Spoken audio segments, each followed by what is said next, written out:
بسم اللہ الرحمن الرحیم۔ عزیز ناظرین، عود کی دھونی یا اگربتی کے دھوئیں سے روزہ ٹوٹتا ہے یا نہیں، آئیے ہم جانیں گے اس ویڈیو میں۔ ماہ رمضان المبارک میں روزے کی حالت میں دن کے اوقات میں چاہے روزے دار شخص ہو یا پھر غیر روزے دار شخص ہے، دونوں کے لیے یہ ضروری ہے کہ وہ کسی بھی چیز کے دھوئیں اور گرد و غبار سے بچنے کی کوشش کرے، کیونکہ بعض ایسی چیزیں ہوتی ہیں جن کا دھواں ہمارے اور دوسروں کے روزے کو توڑنے کا سبب بن جا سکتا ہے۔ یہ چیزیں کون سی ہیں، ان کا حکم کیا ہے، آئیے تفصیل سے ہم آپ کو بتاتے ہیں۔ پہلی جو چیز ہے وہ عود کی دھونی اور اگربتی کا دھواں۔ اول تو یہ ہے کہ روزے دار کے لیے عود کی دھونی اور اگربتی جلانا مناسب نہیں ہے، نہیں جلانا چاہیے۔ لیکن پھر بھی کسی شخص نے، چاہے روزے دار ہو یا پھر غیر روزے دار شخص ہو، اس کو معلوم نہیں تھا یا پھر اس کو عادت ہے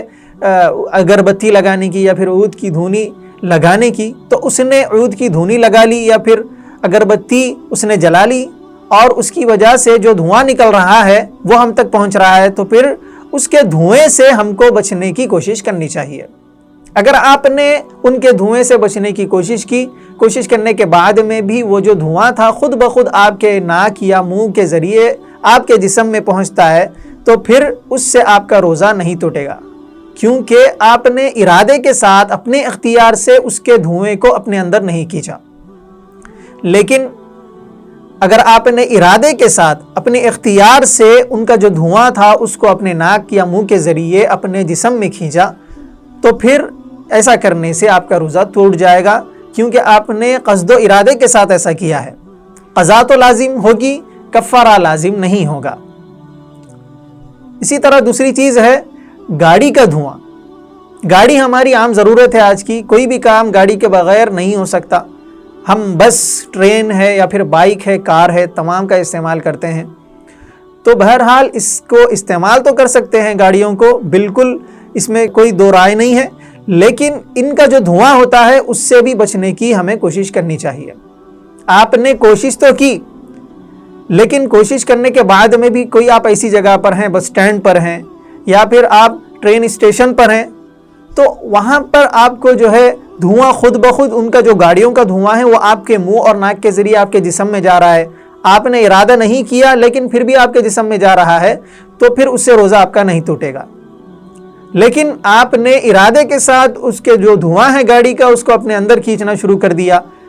آپ نے اپنے قصد و ارادے کے ساتھ ایسا کیا، منہ اور ناک سے اس کو کھینچنا شروع کر دیا، تو پھر اس سے آپ کا روزہ فاسد ہو جائے گا، روزے کی قضا لازم ہوگی، کفارہ لازم نہیں ہوگا اس میں بھی۔ تیسری چیز ہے لکڑی کا دھواں۔ اب دیکھیے، روزے کی حالت میں ہوٹل میں ہو یا پھر گھر میں کھانا تیار کیا جاتا ہے افطار سے پہلے، اور اس کے علاوہ یہ جو کھانا ہے یہ ہماری ضروریات میں سے ہے۔ دیکھیے، کھانا تیار کرنا تو ضروری کام ہے، لیکن ان سے بھی جو دھواں نکلتا ہے، مثلا گیس کے جو چولہے ہیں ان سے جو دھواں نکلتا ہے یا پھر لکڑی کے جلانے سے جو دھواں نکلتا ہے، ان کے دھوئیں سے بھی بچنے کی ہم کو کوشش کرنی ہے۔ آپ نے کوشش تو کی، لیکن کوشش کرنے کے بعد میں بھی بلا اختیار آپ کے ارادے کے بغیر خود بخود وہ دھواں آپ کے منہ اور ناک کے ذریعے آپ کے اندر جا رہا ہے، تو پھر اس سے آپ کا روزہ نہیں ٹوٹتا۔ لیکن آپ نے ارادہ کیا کہ وہ جو کھانے کا دھواں ہے، لکڑیوں کا جو دھواں ہے، وہ آپ کے منہ میں جائے، آپ کے ناک کے ذریعے آپ کے جسم میں پہنچے، تو پھر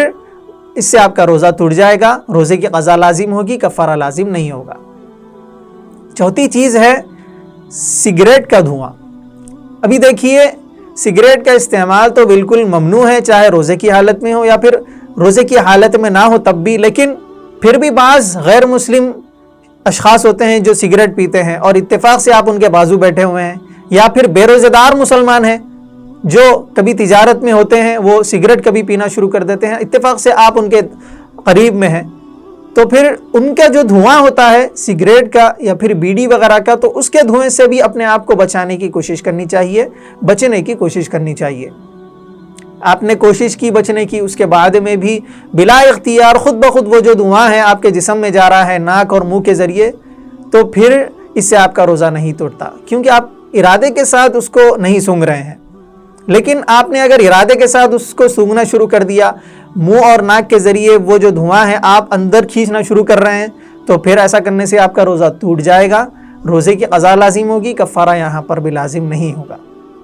تو عزیز ناظرین، یہ چند چیزیں ایسی ہیں جن سے دھواں اور گرد و غبار آتے ہیں، ان سے ہم کو بچنے کی کوشش کرنی چاہیے۔ ہمارا روزہ صحیح و سالم رہے گا، ہمیں ثواب مکمل طور پر ملے گا۔ اللہ رب العزت ہم تمام کو رمضان المبارک کی برکتیں، سعادتیں عطا فرمائے، آمین یا رب العالمین۔ السلام علیکم ورحمۃ اللہ۔